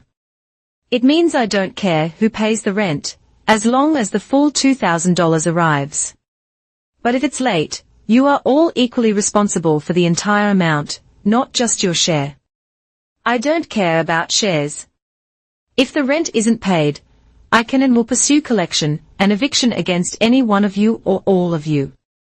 Your signature, I tap the line, makes you legally responsible for your girlfriend's parents' debt. That is the price of living here for free. If you find it absurd, do not sign. You have until 5 p.m. today to vacate the property. His face paled. The lazy smirk was gone. He looked at Sloane, who was looking at him with a new, desperate panic. His entire performance of detachment had just been legally nullified. He was on the hook. He stared at the paper. Then, with a muttered curse, he scribbled his initials, DP, and threw the pen back on the table. Good, I said. Now for page 2. It took 40 minutes. 40 minutes of pure, agonizing procedure. We went through the pet addendum, none allowed. The smoking addendum, none allowed. The guest policy, no non-signatory guest may stay for more than 7 consecutive days. With every initial, I watched them change. My father's resignation hardened into a stony numbness. My mother's tears dried up, leaving her face a puffy, blank mask. Sloane's rage devolved into a sullen, lip-biting silence. And Devon just stared at the page, the reality of his new binding obligations settling on him like a shroud. We reached the final page, the signature lines. Sign, I commanded. Gordon signed. Elaine signed. Sloane signed. Devon signed. The ink was black. The contract was binding. I took the packet, produced my own pen, and signed the landlord line with a clean, confident signature. I placed their copy on the table. Welcome home, I said. Now for the finances. I pulled my company laptop from my portfolio and opened it on the patio table. I do not accept checks. I do not accept Venmo, Zelle, or cash. Your rent will be paid via an automated transfer. We will set it up right now. We always paid by check, my father muttered. Your agreement with the bank is over, I said. Your agreement with me has begun. Checks can be lost in the mail. Checks can bounce. This is an automatic, non-negotiable transfer. I need one person's bank account and routing number. My parents looked at each other. They were financially ruined. I knew they didn't have $2,000 sitting in an account. We get paid on Friday, my father said, the admission of humiliation. The first month's rent and the security deposit, another $2,000, are due upon signing. That is $4,000. We don't have it, my mother cried. Then the lease is void, I said, reaching for their copy. Wait, Gordon said. He pulled out his wallet and produced a credit card. Can you take this, just for the first one? I had anticipated this. I pulled a small square reader from my bag. I can, but you will be paying the 3.5% processing fee. That is an additional $140. He flinched, but nodded. I typed in the amount, $4,140. He inserted the chip. The patio was silent as we waited for the connection. Approved. The small green check mark on my phone screen sealed the deal. Thank you, I said. Now, for the monthly payment, whose account? It'll have to be mine, Sloane said, her voice quiet. I still have a job. I looked at her. Her face was pale. The reality was dawning on her. 2. The ATM had been rerouted. She was now the primary source. Very well. I turned the laptop to her. She logged into her bank. I watched as she, with trembling fingers, set up a recurring monthly payment of $2,000 to CR Revive Restore LLC. It is set for the 1st, she said. Make sure it is set to clear by 9 a.m. on the 1st. I said not to send on the 1st, I corrected. If it arrives on the 2nd, it is late. Clause 7.3. A few house rules, as stipulated in your lease, I said, closing the laptop and standing up. I, as the landlord, reserve the right to inspect the property with 48 hours written notice. You will receive an email. You can't just show up, my mother asked, horrified at the thought. I will not just show up unless there is an emergency, such as a fire or a flood, as defined in Section 19. All non-emergency maintenance requests, a dripping faucet, a running toilet, must be submitted in writing through the official tenant portal. I will send you the link. Do not call my personal phone about a leaky sink. I placed a new single key on the table. I have already had the locks rekeyed. This is your only copy. Do not duplicate it. If you lose it, the rekeying fee is $150. My old key no longer works. I gathered my portfolio. The transaction was complete.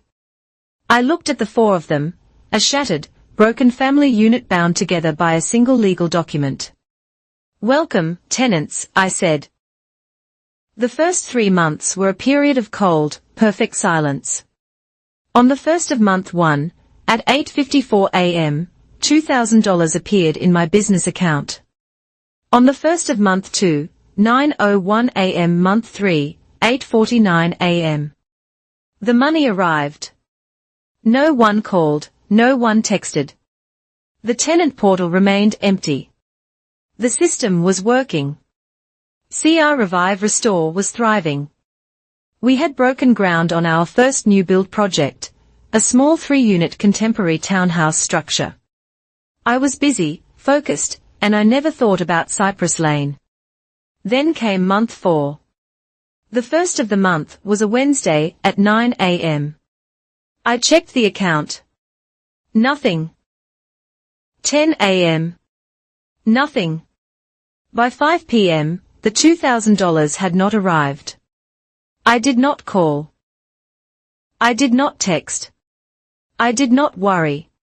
I simply followed the procedure. On the morning of the 2nd, the rent was officially late. My system automatically applied a $50 late fee. On the morning of the 3rd, another $50 was applied. On the morning of the 4th, the total amount due was $2,150. As per my own internal process, I drafted a formal notice to pay or quit. It stated in harsh legal language that the tenants at 124 Cypress Lane were in default of their lease. It gave them 3 days to pay the full amount due, $2,150, or eviction proceedings would be initiated. I sent this notice in 2 ways. First, as a PDF attachment in an email to all 4 of their email addresses. Second, as a physical letter sent via certified mail, return receipt requested. This was the paper trail. This was the armor.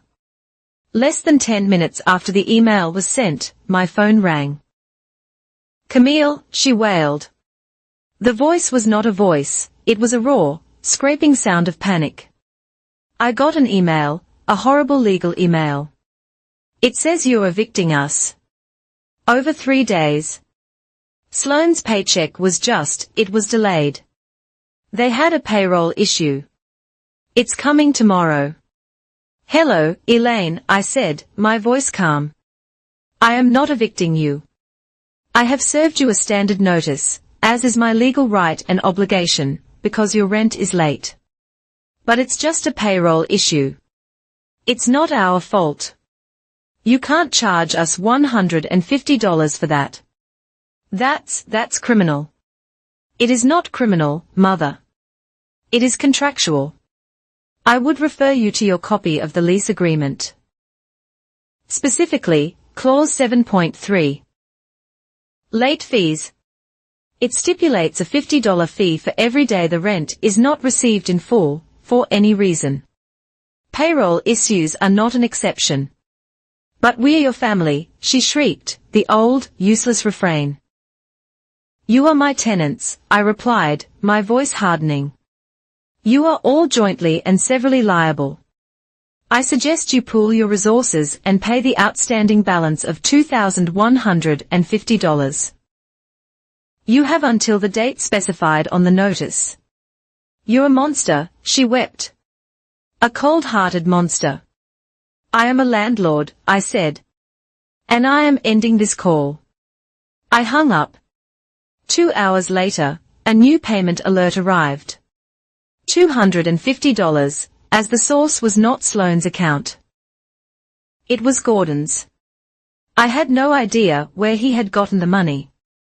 A cash advance on his credit card, most likely at a 25% April. It was not my problem. The account was settled. The mechanism of accountability was beginning to grind. The old dynamic, the one of unconditional privilege, was dead. It had been replaced by a system of consequences, all written in black ink. I didn't hear from them for another month. The rent for month 5 arrived on time, but the rumor mill, in the form of a text from a different unblocked cousin, provided the update. Devon Pike had moved out. The pressure of being legally responsible for $2,150, combined with the relentless, panicked nagging from all 3 roars to get a job, had been too much. He had packed his bags and moved in with his friend Chris. And Sloane, my entitled, work-allergic sister, was still employed. She had been forced, as my cousin put it, to keep her job at the call center, the one she hated, the one with the bad vibe, because on the 1st of the month, the rent was due. I was 8 months into my new life, and CR Revive Restore had become a force. Our new-build townhomes were framed, and we had expanded the team to 12. My core crew, the electrician, the plumber, and the 2 carpenters, were now salaried foremen, each running their own site. My office was no longer my kitchen island. It was a leased space in a renovated warehouse downtown, filled with drafting tables, sample boards, and the constant, productive hum of a business that was very, very real. I was reviewing the plans for a new acquisition, a dilapidated 6-unit apartment building, when my personal phone rang. It was an unknown number. I almost let it go to voicemail, assuming it was a cold-calling supplier, but something made me answer. "This is Camille." "Camille, it's Sloane." Her voice was unrecognizable. The familiar nasal entitlement was gone, replaced by a thin, jagged sound, like a frayed electrical wire. I hadn't heard her voice in 8 months. How did you get this number? I asked, my voice cold, automatic. I called the studio. Hearth Haven. They said you'd left, but they gave me your company's general number. I begged the receptionist. Camille, it's Dad. I waited. My hand was steady on the blueprint in front of me. An ambulance. It just took him, she choked out, and the sound evolved into a raw, broken sob. He couldn't breathe. He was grabbing his chest. We're at Ridgemorn General. The drive to the hospital was a war.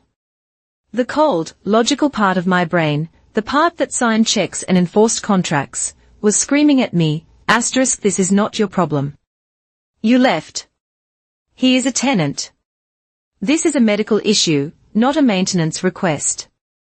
This is the stress they brought upon themselves. But underneath that cold, hard surface was something older, a primal, tectonic plate of feeling that had been dormant for months. It was the memory of a hand, much larger than mine, teaching me how to ride a bike. It was the sound of a deep voice reading a bedtime story. These were memories from before the disappointment, before the resentment, before the $30,000. This was the crisis of conscience, the storm of feeling that ripped through the orderly house I had built in my mind. I gripped the steering wheel, my knuckles white, and kept driving. Ridgemorn General smelled of disinfectant and fear. The waiting room was a sea of quiet misery, all of it lit by the unforgiving, sickly green of fluorescent lights. I saw them immediately, huddled in a corner. My mother, Elaine, looked a decade older. Her hair was thin and unwashed, her face pale and puffy. She was just staring at her hands, twisting a damp tissue into knots. Sloane was pacing, her phone clutched in her hand, her face raw from crying. They didn't see me walk in. I didn't approach them. I went straight to the reception desk. I'm here for Gordon Raw, I said to the nurse. I'm his daughter. The nurse tapped at her keyboard. He's stable. He's back in a bay. They are just finishing some tests. The doctor will be out to speak with the family shortly. Thank you. I turned, and my mother was there. She had seen me. She stood up, her movement jerky, like a puppet with tangled strings. She didn't rush me. She just stood there, her eyes wide, looking at me as if I were an apparition. You came, she whispered. Before I could answer, a woman in blue scrubs walked out. Family of Gordon Raw. We all converged, a broken triangle of a family. I'm his wife, Elaine. These are my daughters, Sloane and Camille. The doctor had a kind, tired face. Mr. Raw is going to be fine. He did not have a myocardial infarction. His heart is strong, but his blood pressure is dangerously high and his EKG showed all the signs of a severe acute anxiety attack that was mimicking a cardiac event. We've given him something to calm him down, and we'd like to keep him for observation. But frankly, this was brought on by stress, extreme, prolonged stress. His body is at its limit. Whatever is happening in his life, it needs to change. My mother let out a sound, a half sob, half gasp of relief. Sloane was leaning against the wall, her eyes closed. I just nodded, processing the data. Stress, not a heart attack. Stress? The stress that had begun when the $2,000 monthly payment stopped. The stress that had compounded when the bank sent the notice. The stress of the new lease, the new rules, the new, unforgiving reality. You can see him in a few minutes, the doctor said and walked away. My mother began to cry again, quiet, exhausted tears. And then I looked at my father. He was in a curtained bay, visible from the hallway. He was lying on a gurney, and 4 in his arm, a blood pressure cuff on the other. He looked small. The man who had always seemed to fill a room, with his opinions, and his anxieties, and his performative suburban fatherhood was just an old man. His skin looked thin, almost translucent and grey. In that single, unfiltered moment under the harsh hospital lights, I saw them not as my antagonists, not as my irresponsible tenants, but as two old, frightened people who had ruined their lives and were now simply deeply tired. A sting. That's what it was. Not guilt, not regret. It was a sharp, unexpected pang of empathy, a crack in the armor. It hurt. I didn't go to them. I didn't offer a hug or a word of comfort. This was not a reunion. It was not a Hallmark movie. I just stood there, a silent observer of the wreckage. Sloane approached me, her eyes red. "Thank you for coming," she whispered. I just nodded, a single, brief acknowledgement. The truce was unspoken, and it was temporary. I left the hospital.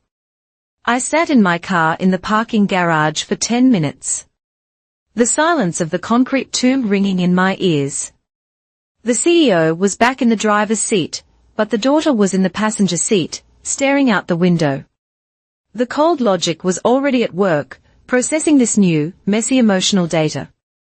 The next day, Sloane texted me from her new unblocked number. "Can I buy you a coffee, please?" We met at a neutral location, a sterile chain coffee shop halfway between my office and Cypress Lane. It was awkward. She was dressed in the drab uniform of her call center job. She looked as tired as our mother. She sat across from me, clutching her cup. She didn't small talk. She just looked at me. "Devon's gone," she said. "I know. It's been hard. I had to pay the late fee last month. Dad took a cash advance on his credit card to cover the first month and the deposit. The interest it's huge." I didn't say anything. I just sipped my coffee. "This is not my problem." "I'm not telling you that to make you feel bad," she said quickly, as if reading my mind. "I'm telling you that because I get it now." I didn't. But I do. She took a shaky breath. "I wanted to say I'm sorry. Not just for Devon, but for everything. All those years you were always the one doing everything. You were the one who got the grades, and Dad he just praised Colin. You were the one with the real plan, and they just took your money." She looked down at her hands. "You carried us. You carried all of us for so long, and we just let you. That wasn't fair. And I was the worst of all. I'm sorry, Camille." It was the first real apology I had ever received from anyone in my family. It was the first acknowledgement of the truth. It was a simple, factual statement of my reality. I listened. I processed it. The emotional, sentimental part of me, the part that had been stung in the hospital, wanted to say, "It's okay. We'll figure it out." But the CEO, the landlord, the woman who had built her life on contracts and consequences, did not. Forgiveness was a sentiment. Truth was a foundation. A sentimental reconciliation would be a lie. It would be a regression to the old, broken dynamic. So, I just nodded. "Thank you for saying that, Sloane." I didn't say I forgave her. I didn't say it was okay. I accepted her statement as a data point. She looked a little disappointed, as if she'd been hoping for a tearful embrace that would absolve her. I didn't offer it. I finished my coffee. "I have to get back to work," I said. I spent the rest of the day in my office, but I wasn't looking at the blueprints. I was running numbers. The landlord in me was in conflict with the something else, the sting, the memory of my father looking grey. I pulled up the file for 124, Cypress Lane. The lease was for $2,000. It was a fair market rate, but fair has a range. The stress was killing him. A default on the lease would mean eviction, and eviction would be messy, costly, and I just didn't want to. This was not a family decision, it was a business decision. It was a risk management decision. My tenants were high risk. Their income was unstable. The primary leaseholder, Sloan, was barely making it. The co-signer, Gordon, was now a medical liability. A vacancy would cost me at least 1 month's rent plus turnover costs. Retaining the tenants, even at a slightly lower rate, was a sound financial strategy. I could reduce the rent. I would still be profitable on the property. I could reduce it to $1,800. A $200 reduction.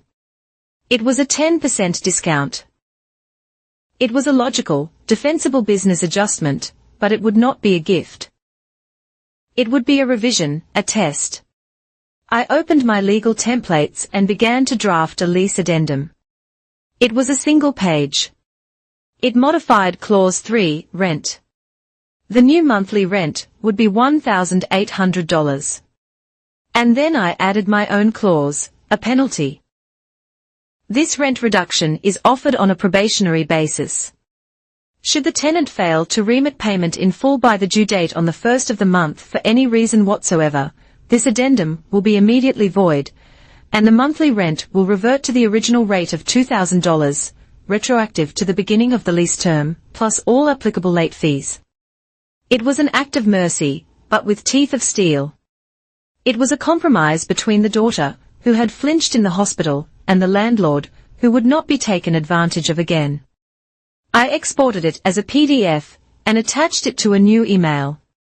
I sent it to all 3 of their email addresses.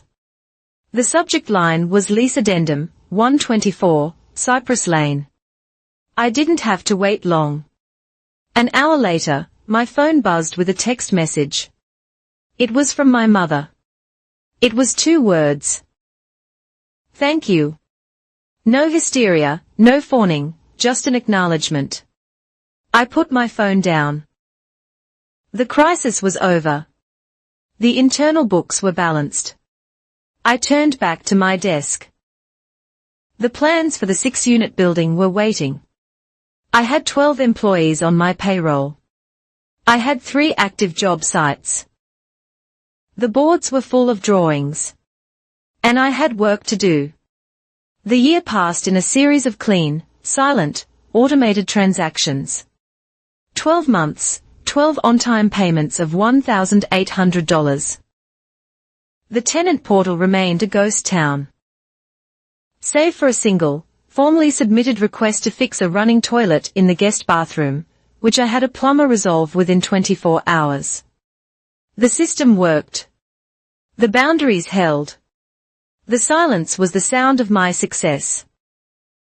On the 364th day of the lease, I sent a simple, formal email to all 3 of them. The subject line was Lease Renewal Meeting. The body was just 1 sentence. I will be at the property tomorrow, the final day of your current lease, at 9 a.m. sharp, to discuss the terms of a potential renewal.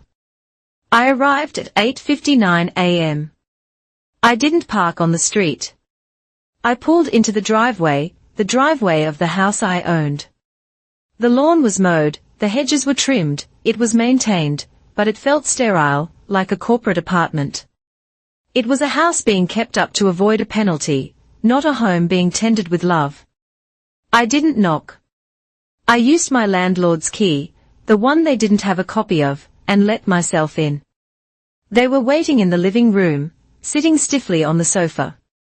My father, Gordon, looked better than he had in the hospital, but the weariness was etched into his face permanently. My mother, Elaine, offered a small, nervous twitch of a smile that didn't reach her tired eyes. And Sloane, she looked different. The sullen anger was gone, replaced by a kind of weary resignation. She was the one holding the job, paying the rent. The weight of responsibility had changed her posture. I didn't greet them. I walked to the coffee table, the same one Devon had propped his feet on, and placed my black leather portfolio down. The sound of it hitting the wood was a sharp, definitive thud in the silent room. I opened it and laid out the contents in 3 neat piles. Good morning, I said, my voice crisp and professional. We are here to discuss a renewal. Pile 1, a new 12-month lease agreement. The terms are identical to your previous lease, including the probationary rent of $1,800. I gestured to the second pile. Pile 2, the annual inspection addendum. I conducted an external walkthrough of the property yesterday.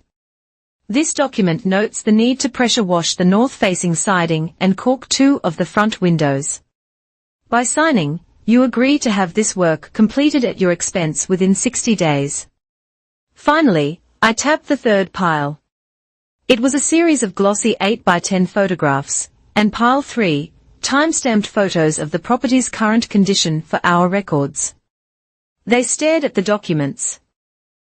This wasn't a family chat about staying another year.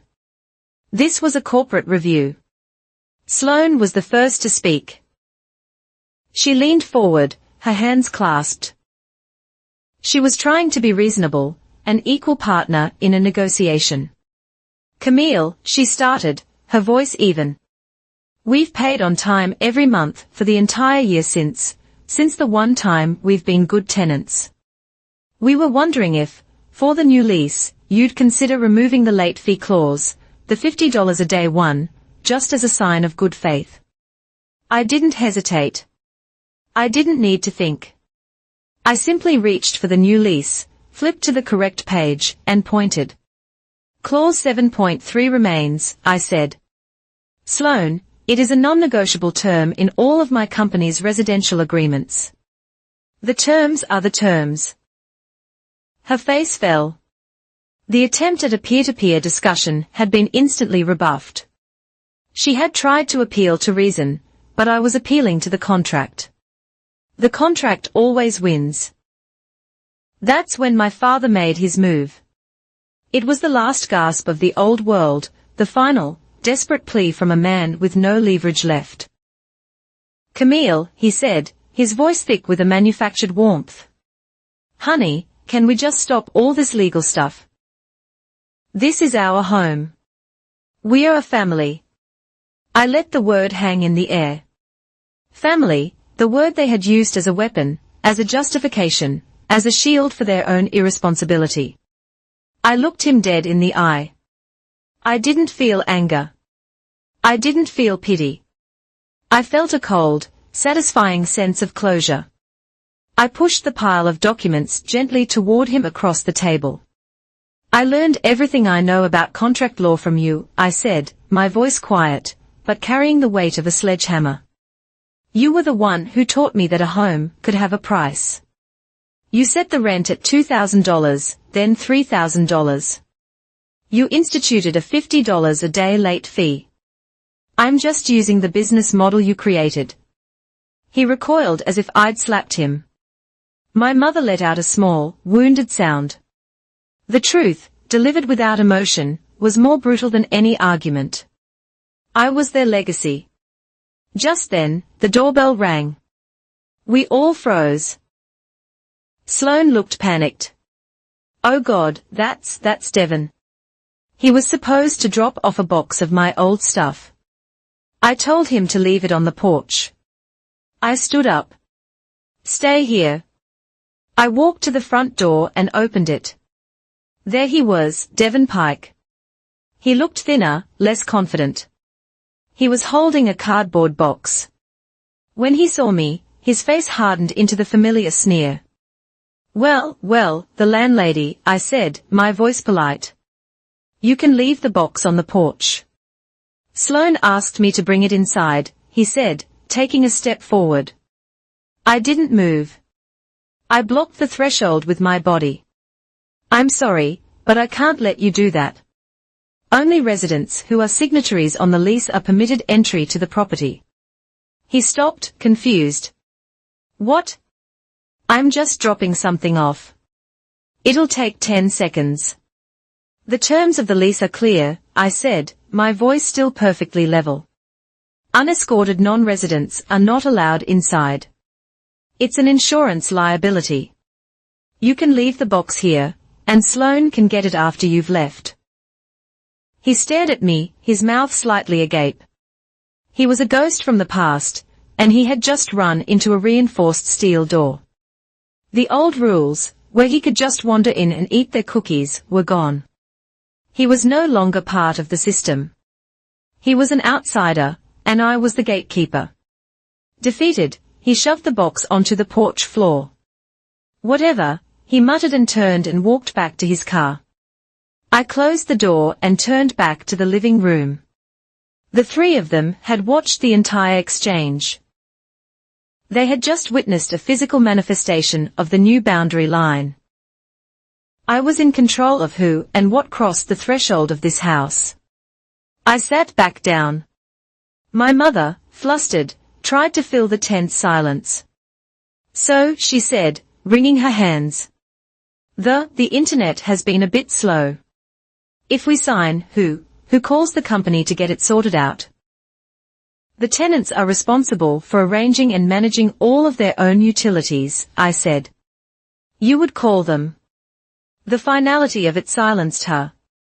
I wasn't her daughter, the live-in tech support. I was the landlord, and the internet was her problem. I pushed the pens toward the center of the table. You have until 5 o'clock today to sign and return these documents to my office. If you choose not to, this will serve as your 30-day notice to vacate. The choice is yours. My father picked up a pen. He didn't look at me. He just began to sign. Page after page, he initialed. My mother followed, her signature still shaky. Sloane, with a deep sigh of resignation, signed last. I took out my own pen and signed the landlord line. But I wasn't finished. I reached into my portfolio and took out one last item. It was a small, heavy, custom-made corporate embosser, the seal of CR Revive Restore. I positioned it over my signature on the final page of the lease. I pressed down. The sound of the seal punching into the paper was loud in the quiet room. A sharp, percussive asterisk thump-click star. It was not the sound of a signature. It was the sound of a machine stamping shut. It was the sound of a lock engaging. It was the sound of a gavel falling. Final. Official. Irreversible. I slid their copy of the executed lease back to them. Then I placed a small, newly cut set of keys on the table. These are your new keys for the next 12 months. The locks will be rekeyed tomorrow morning at 8 a.m. Your old key will no longer work. I stood up, gathering my portfolio. I looked at the three of them, my tenants, trapped in a house of their own making, bound by a contract of their own design. From this day forward, there is no more ambiguity, I said, my voice clear and steady. If you are late, there is a penalty. If you are late a second time, there is a termination. The rules are the rules. There will be no more discussions. I turned my back on them. I walked through the living room, through the foyer, and out the front door into the morning sun. I didn't look back. The door clicked shut behind me. The sound was clean and final in my hand. I held the signed, sealed contract. It felt solid. It felt heavy. It was the only armor I would ever need.